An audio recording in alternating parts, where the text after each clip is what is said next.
So we're going to be discussing, does moving abroad, which I am doing very soon in fact, and if you subscribe to the channel you will see in future videos where I reveal I moved to from the UK, but does moving abroad fix your problems?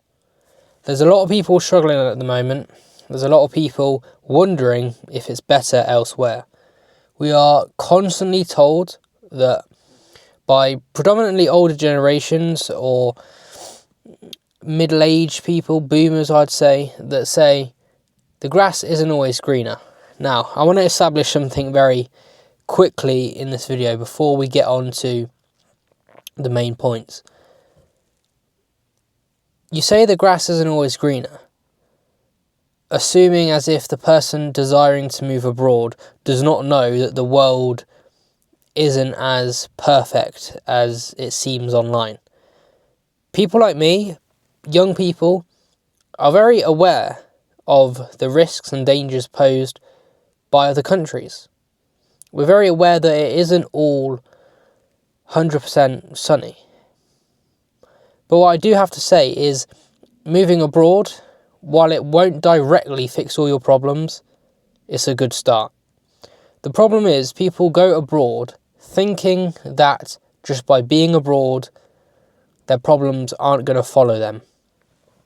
Last year, 2025, March time, I went to Thailand. And I went, and on that plane I remember the optimism, the buzz, the pure drive and lust for life I had. I was in my head, I was seriously saying, get rich or die trying. That was my motto. I was prepared to do that and I was 100% committed. When you go abroad, you have to realise that your problems will follow you. So when I came back from Thailand to the UK, not only did I have to deal with the depression of being slapped around the face by the concrete clouds of this country and the negative psyche that seems to surround and engulf this place, I had to deal with the problems that I was running from. And this is a warning, something to consider. Going abroad will not fix your problems if you are not acutely aware of them. However, here's the positive, here's the good thing. Going abroad will allow you to form a new identity. You, if you're watching this, hopefully it's young men watching this or people in their 20s, maybe early 30s. But moving abroad allows you to form a new identity. You're not constrained, you're not chained to who you are as a person back home. For some people, this is a bad thing, but for most of you, it will be a very good thing. Travel does truly broaden the mind. You go abroad, you don't have to worry about people judging you because no one knows you. You are free. You have complete freedom to decide how you're going to act. And given the choice, I'm pretty sure, without the fears that you have, you would act pretty good, pretty well. So going abroad as a young man, I think, is a necessary thing to do in today's day and age. We are no longer living in a world where you are stuck to one country. There are some people that I know that have never left the UK. That is going to affect them, I think, in the long run. In terms of the great scheme of this game of life, you have to get out there. There's a certain type of man as well that has this drive and desire to go to new places and conquer new cities. Go to new places, figure out the city, establish yourself, build foundations, and grow as a person and grow into the city, help the city. There's something about that. And there's something about going to a new place and just, okay, fresh start here, let's attack this. Let's see who I can meet. Let's see what connections I can make. Let's see what I can do in this place where there are no limitations upon you. The problem with your old identity is that people put limitations upon you through years of childhood, through school, which is just a ridiculous... School is the first prison you enter. Your job is the second. But these teachers that think they know everything will put labels and limits onto you. Friends, fake friends, haters, they'll all put limits on you.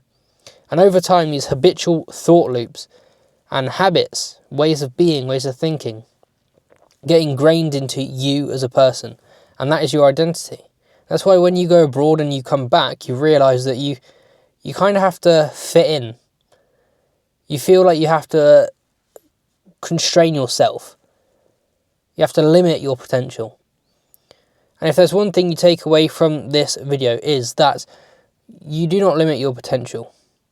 The only person stopping you from doing what you want to do in your own life is you. Life, I truly believe now, is a mental game.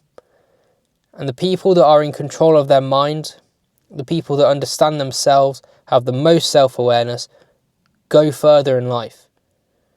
It's very easy, it's safe, it's easy to remain comfortable. But remaining comfortable makes you remain stuck. And when you're stuck, that's where all the negative things come in: depression, anxiety. I also truly believe that these mental health conditions are actually a symptom of the Western world. You don't hear about these conditions elsewhere. You know, the kid who just watched his dad and mum be blown to pieces, he's not complaining. And when you have it too comfortable, too easy, you become entitled. That's a big problem that I found with the UK, is not everyone, most people are entitled. They think they're owed something. You're owed nothing. This world owes you nothing. For too many people, and maybe for you watching this video, life has happened to you. But let this be your inspiration. Let this be your motivation to say, I'm going to happen to life. I'll see you in the next video. Comment your thoughts down below. This channel's only getting started, and we're going to build a true movement here.